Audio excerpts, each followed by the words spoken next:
Hola chicos, ¿cómo están? Vamos a comenzar la última clase que corresponde a nuestras 2 semanas en contingencia para comenzar las vacaciones de Semana Santa. Te aclaro que estas 2 semanas de vacaciones no serán vacaciones, continuaremos con nuestras contingencias, con el respeto de las medidas sanitarias, de la distancia entre personas, pero vamos a tener un espacio para relajarnos, para obviamente darle un espacio a esta parte tan dura que fue la escuela en casa y vamos a continuar con nuestras actividades normales, ¿ok? Nosotros vamos a tomar una pequeña pausa en este caso, vamos a darle un pequeño receso para que volviendo retomemos temas de mucho interés, ¿ok? Así que vamos a comenzar. Bien, nuevamente vamos a ver el tema de hectáreas, por eso el título se llama Más hectáreas, ¿ok? Los ejercicios nos están planteando nuevamente la transformación de hectáreas entre hectáreas y metros cuadrados, ¿va? Lo que vamos a tener que volver a definir es cuánto es el valor de la hectárea. Recuerda que la hectárea tiene como valor 10.000 metros cuadrados, ¿ok? Eso es lo que no debes de olvidar. ¿Por qué? Porque ahora lo que vamos a hacer es comparar algunas medidas con la base que es la hectárea, que son los 10.000 metros cuadrados, y asimismo comenzar a resolver los problemas.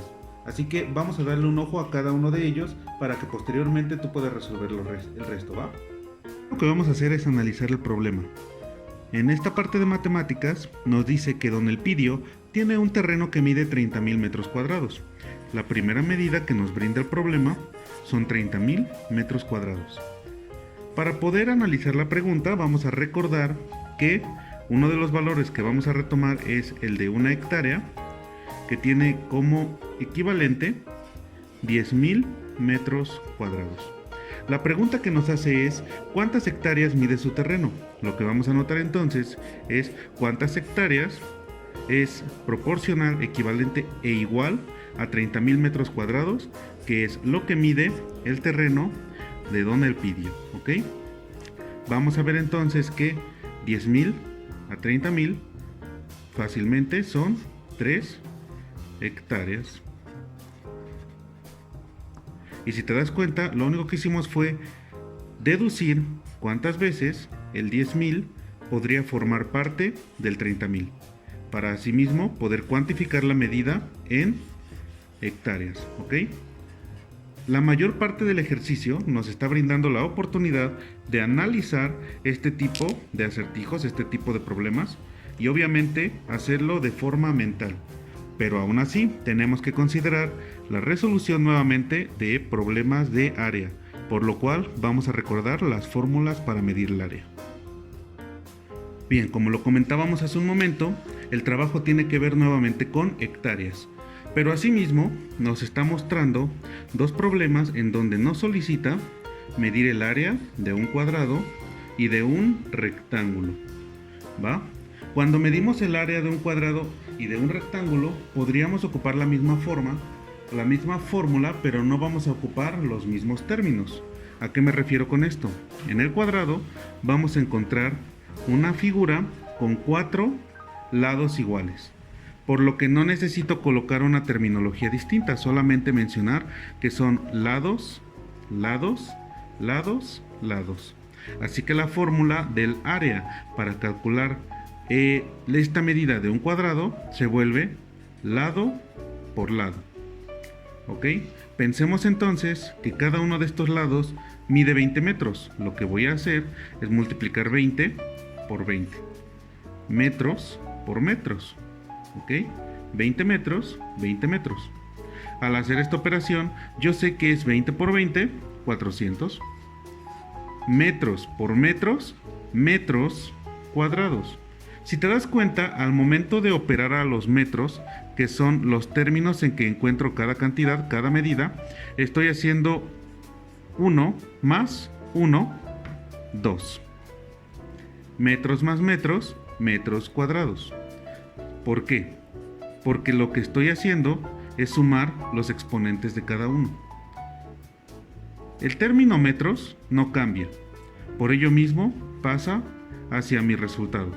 Lo que va a cambiar es que el metros por metros se va a volver un término al cuadrado. Vamos entonces a revisar ahora el área de un rectángulo. Si tú te das cuenta, yo no tengo 4 lados que sean iguales, por lo que tengo que cambiar mis términos adecuándome a la figura. Yo sé que uno de estos lados es más grande que el otro, por lo que voy a considerarlo una base y uno de ellos una altura.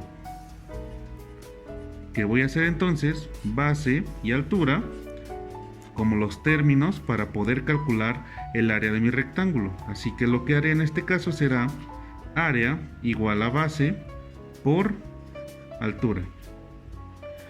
Vamos a pensar entonces que la base tiene un valor de 20 metros y que la altura tiene un valor de 10 metros. Al hacer la transformación de mi fórmula, yo sé que base 20 metros, altura 10 metros, es una multiplicación que ahora me va a ayudar a descubrir el área del rectángulo. 20 por 10, 200. Metros por metros, metros cuadrados. Recuerda que la unidad de medida pasa exactamente igual al resultado. Sin embargo, lo que va a cambiar es la cantidad que se le coloca como potencia. Metros por metros, potencia a metros cuadrados. ¿Ok? Recuerda entonces que nuestro ejercicio nos está pidiendo que reconozcamos y utilicemos el término hectárea. ¿Ok? Por lo cual, no está de más recordar que este tiene un valor de 10.000 metros cuadrados. Esos 10.000 metros cuadrados son el exacto equivalente a una hectárea. ¿Va que va?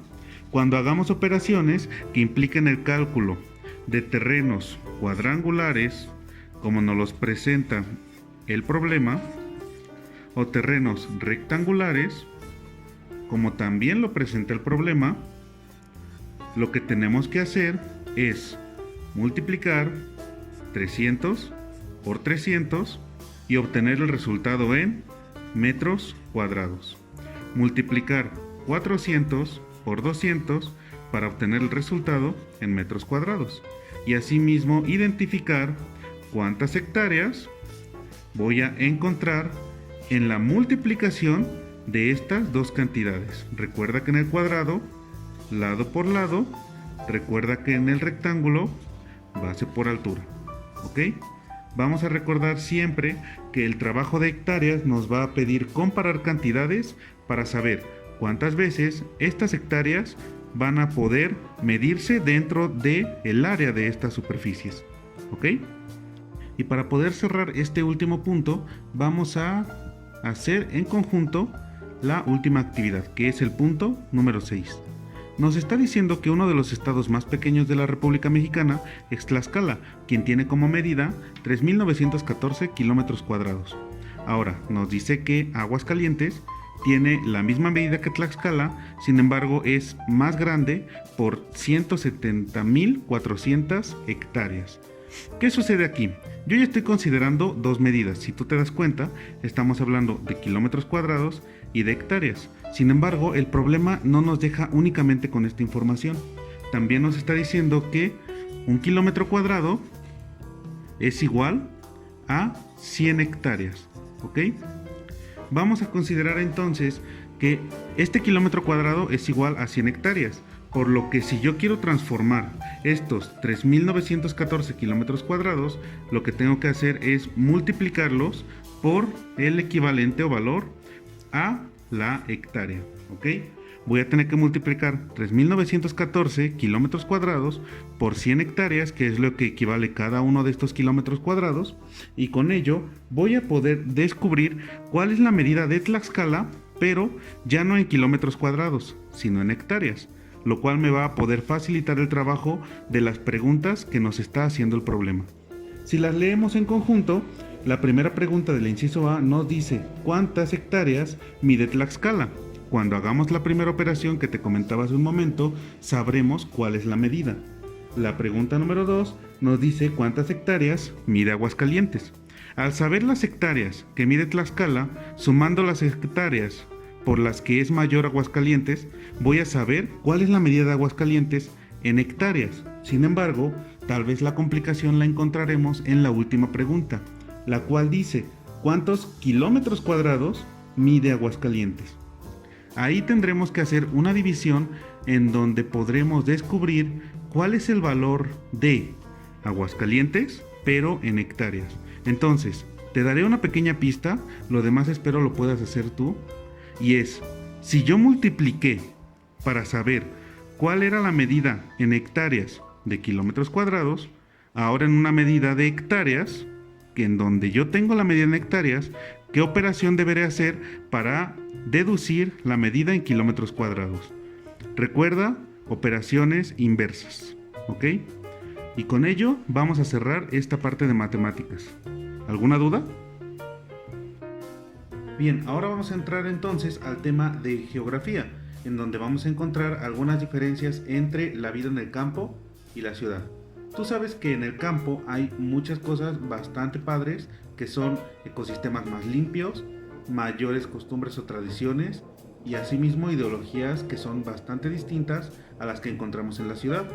Sin embargo, en la ciudad también vamos a encontrar una mayor cantidad de oportunidades, tanto para ejercer trabajos como para poder avanzar académicamente.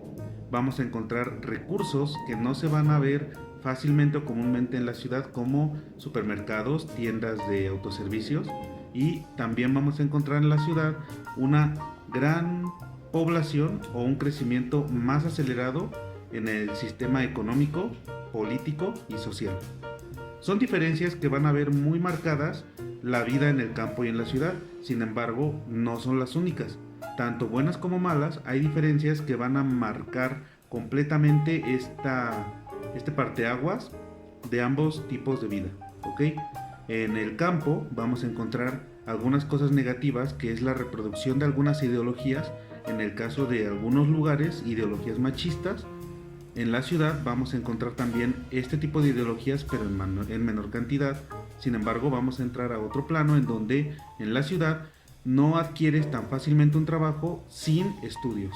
En el campo es más fácil que tú encuentres un trabajo sin necesidad de tener una preparación académica, pero también se vuelve más complicado el hecho de que tienes que trabajar más duro, son trabajos más pesados, más arduos, más manuales que en el caso de la ciudad, en donde son trabajos más técnicos, más intelectuales y asimismo más tecnológicos, ¿ok? Ahora, cabe mencionar también que el crecimiento de ciertas ciudades, continentes y países se ve íntimamente ligado con el desarrollo de las áreas rurales y las áreas urbanas, ¿va?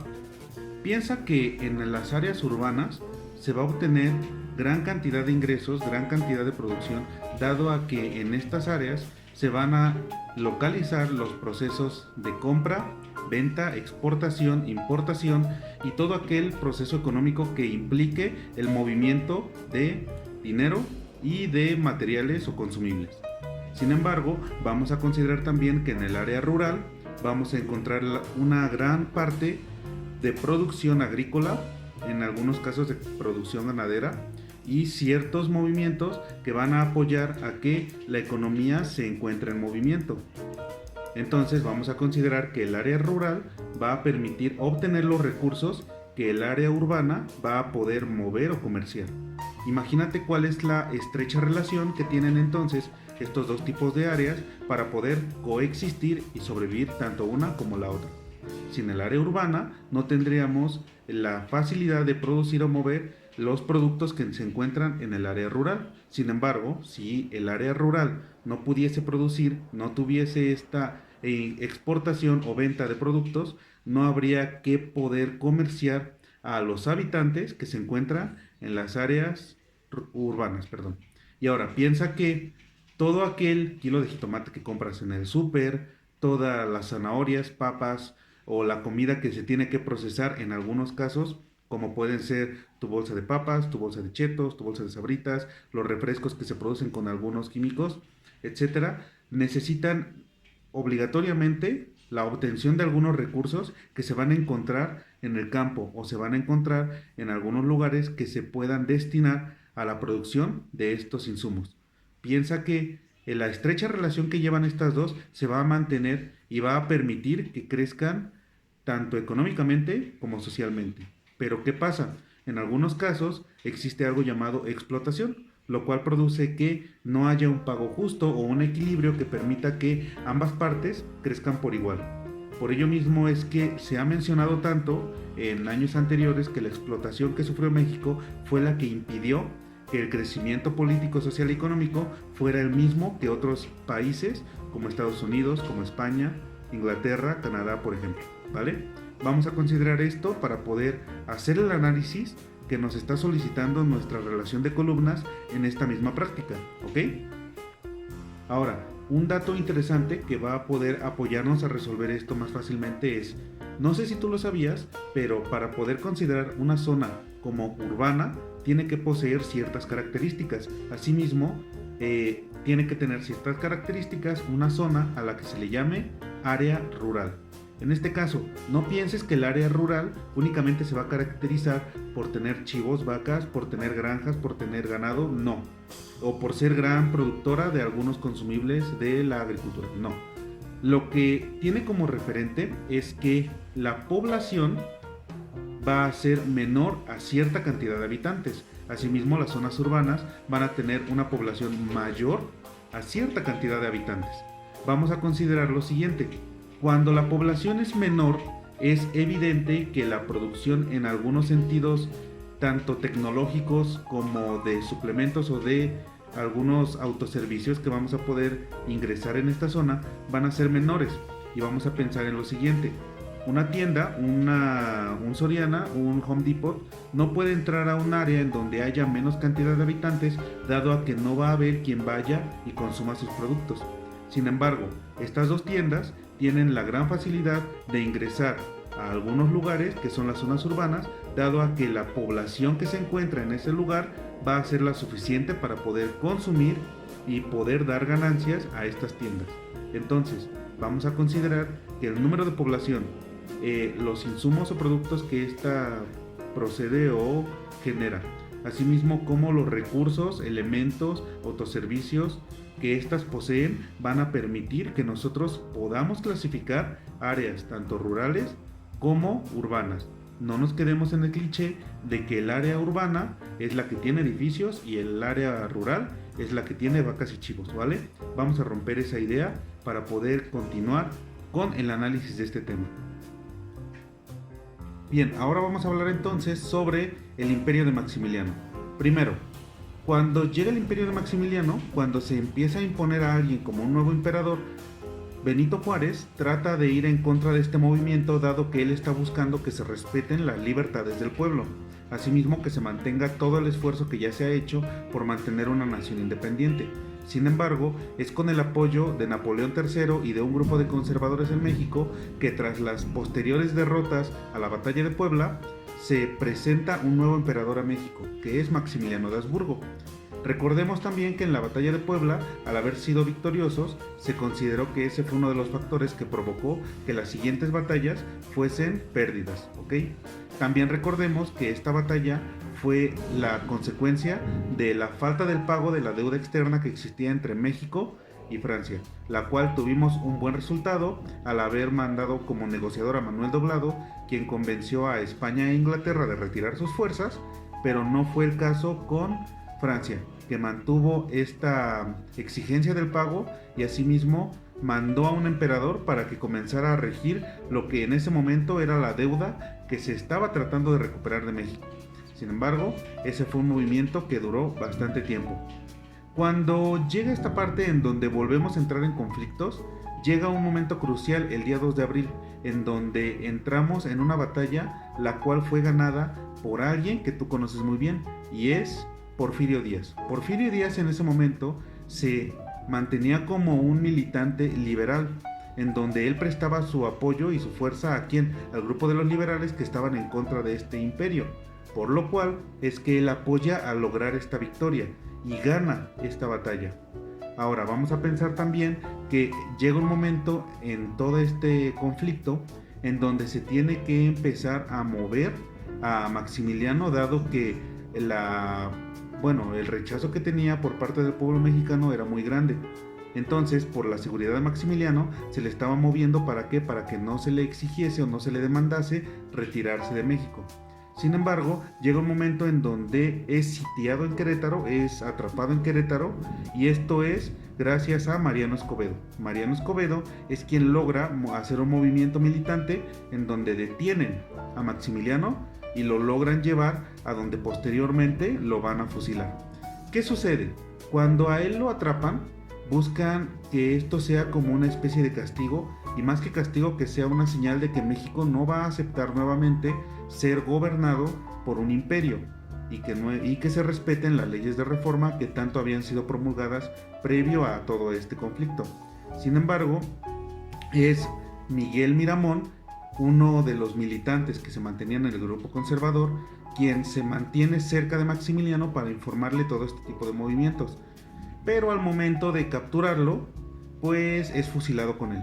¿Por qué? Porque era necesario en ese momento dar una señal de que México estaba en completo rechazo de un nuevo imperio, en completo rechazo de que no se valorase la independencia que ya se había logrado tras los conflictos previos. Y asimismo estaba en completo rechazo de mantener o ceder todo el poder militar que estaba exigiendo Napoleón III. ¿Va? Ahora entonces vamos a recordar algunos puntos que también fueron clave de todo este movimiento bélico y de todo este nuevo imperio que se estaba tratando de mantener en México. Punto número 1. Maximiliano, al llegar a México, fue como una propuesta enviada tanto por el grupo conservador como por Napoleón III. Sin embargo, al momento de estar imperando, de gobernar México, empieza a recibir el rechazo de la iglesia y del grupo conservador. Y tú dirás, ¿pero qué pasó ahí? Lo que sucede es que el grupo conservador estaba procurando darle ideas, o mejor dicho, estaba tratando de gobernar mediante Maximiliano. Sin embargo, Maximiliano no compartía las mismas ideas, por lo cual él estaba teniendo un gobierno que era distinto a las ideologías que mantenía el grupo conservador. Ahora, el grupo eclesiástico, la iglesia, el clero, estaba solicitándole, tras haberlo promovido como emperador de México, tras haber oficializado su coronación, le estaba solicitando que devolviera todos aquellos bienes, todos aquellos lugares que habían sido recogidos por Juárez, que les habían sido removidos, que en este caso eran iglesias, hospicios, hospitales. ¿Por qué? Porque ellos consideraban que esos bienes eran más provechosos tanto para el poder de la iglesia y asimismo para que se pudiese dar honor a Dios en este caso. Sin embargo, lo que dijo Maximiliano fue que no tenía por qué estar tomando en cuenta esta solicitud, dado que su primer prioridad era cumplir las demandas del pueblo que lo había electo. Entonces, al no ayudar a la iglesia a recuperar sus bienes, la iglesia también empieza a dejar de apoyar a Maximiliano, por lo cual un imperio que no tiene el apoyo de la iglesia pierde mucha fuerza, dado que uno va del otro y otro va del uno con mucho esfuerzo y apoyo, ¿va? Bien, ahora vamos a recordar quién fue quien apoyó a México para evitar la conquista que estaba en proceso por Francia. Quien apoya a México es Estados Unidos. Ellos se alían con el gobierno mexicano para poder repeler la invasión francesa. Ahora, el gobierno de Estados Unidos tenía una finalidad y era recibir posteriormente favores de México, que estos le pudieran devolver el favor en algún caso que se presentara alguna situación similar. ¿Qué sucedió? Francia comenzó a notar que el ejército y el movimiento militar de México estaba creciendo gracias al apoyo de Estados Unidos, por lo cual empezó a solicitar apoyo. Sin embargo, quien estaba por apoyarlo, quien estaba pensando en apoyarlo, era España, pero al ver esto se retracta. ¿Por qué? Porque al ver que Estados Unidos ya está apoyando a México, ya no considera una victoria segura, así que retiran su apoyo y ya no se vuelven aliados de Francia para continuar esta invasión, para continuar este movimiento que buscaba mantener el imperio sobre México. ¿Ok? Ahora, en ese momento en donde Maximiliano ya estaba como emperador de México, se buscan ciertas formas o ciertas maneras de prolongar su imperio, de prolongar su gobierno. Sin embargo, a pesar de que se buscan distintas ideologías, nada se logró para evitar lo que fue su fusilamiento y obviamente su rechazo como emperador mexicano. Así que llegamos a un momento en donde descubrimos, primero que nada, que su imperio únicamente duró 4 años. Fueron 4 años en donde él se mantuvo gobernando México, antes de que existiese este movimiento en donde se le volca como presidente, ¿ok? Ahora, vamos también a recordar que es todo debido a que él estaba en contra de la soberanía nacional. La soberanía nacional era la forma en que el pueblo, mediante el gobierno, se va a comunicar para que se obtenga un bien para todos, pero sobre todo un bien para la nación. Nosotros como mexicanos tenemos el derecho de ejercer la soberanía dado a que somos partícipes de las elecciones del pueblo. Entonces, nosotros vamos a elegir qué es lo que el gobierno debe o tendría que hacer en ciertas circunstancias. El gobierno ejerce estas decisiones y asimismo todos en conjunto obtenemos un bien común. Sin embargo, esto no se prestaba en este gobierno. Era un gobierno tan extremista que se tenían considerados impuestos excesivos, se tenían considerado que a Maximiliano se le tenía que llamar como su Alteza Serenísima, no solamente como su emperador, y se tenía que considerar que estábamos en un conflicto armado en donde no teníamos como tal una tranquilidad política, económica o social. Entonces, todo este movimiento se prestó para que nosotros descubriéramos que el imperio estaba perdiendo poder y por ello mismo se diese la oportunidad de invadir esta parte, poder contrarrestar el movimiento que estaba invadiendo México y asimismo recuperar la independencia que ya se había establecido previo a todo este movimiento armado. Ya para finalizar este tema de historia, recordemos, fue Benito Juárez quien se mantuvo en esta necesidad de mantener la soberanía de México. Asimismo, fue Porfirio Díaz uno de los principales partícipes de la recuperación del poder mexicano. Hay que pensar también que Maximiliano no tuvo el apoyo tanto de conservadores como de la Iglesia, dado a que sus ideologías, tanto como la falta de apoyo que tuvo Maximiliano hacia el clero, impidió que hubiese un trato más diplomático, por lo cual se empezó a dejar de darle al apoyo que él estaba solicitando para mantener su imperio.